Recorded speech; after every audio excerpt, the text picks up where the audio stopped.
Ada satu kalimat yang sering kita ucapkan, "Aku tidak punya waktu." Kita mengatakannya hampir setiap hari, saat menunda, saat tidak mulai, saat menghindari hal yang sebenarnya penting. Namun jujur saja, benarkah kamu tidak punya waktu? Atau kamu hanya tidak ingin menghadapinya? Kita semua punya 24 jam yang sama. Tidak lebih, tidak kurang. Namun hasil hidup setiap orang berbeda, bukan karena waktu mereka lebih banyak, tapi karena cara mereka menggunakannya berbeda. Filsuf Stoik seperti Epictetus mengajarkan bahwa yang sering kita hindari bukanlah pekerjaan, tetapi ketidaknyamanan. Kita tidak menghindari tugas, kita menghindari rasa malas, rasa takut, rasa tidak yakin. Dan untuk menutupi itu, kita menggunakan satu alasan yang terdengar masuk akal. Aku tidak punya waktu. Padahal sebenarnya kita punya waktu.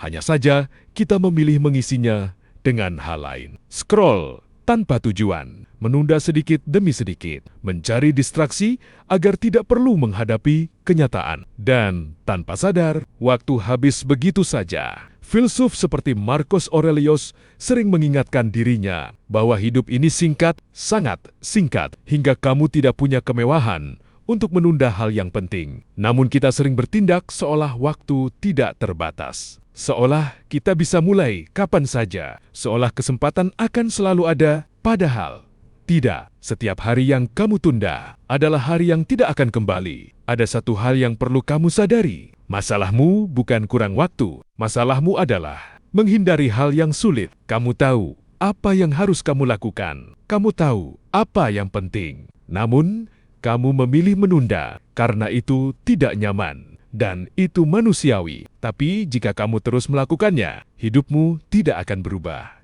Stoikisme tidak mengajarkan hidup yang mudah. Ia mengajarkan keberanian untuk menghadapi yang sulit, melakukan yang perlu dilakukan. Meskipun kamu tidak ingin, mulai. Meskipun kamu ragu, bertindak meskipun kamu takut. Karena disitulah pertumbuhan terjadi. Bukan saat kamu nyaman, tapi saat kamu berani menghadapi ketidaknyamanan. Coba pikirkan ini. Jika kamu berhenti menghindar hari ini, hidupmu akan mulai berubah hari ini juga. Tidak perlu sempurna, tidak perlu besar. Cukup satu langkah kecil. Namun langkah itu harus kamu ambil sekarang, bukan nanti. Pada akhirnya, kamu akan menyadari satu hal penting, bahwa waktu tidak pernah menjadi masalah. Yang menjadi masalah adalah bagaimana kamu memilih menggunakannya. Dan mungkin perubahan terbesar dalam hidupmu akan terjadi, bukan ketika kamu punya lebih banyak waktu, tetapi ketika kamu berhenti menghindar dan mulai menghadapi hidupmu sendiri.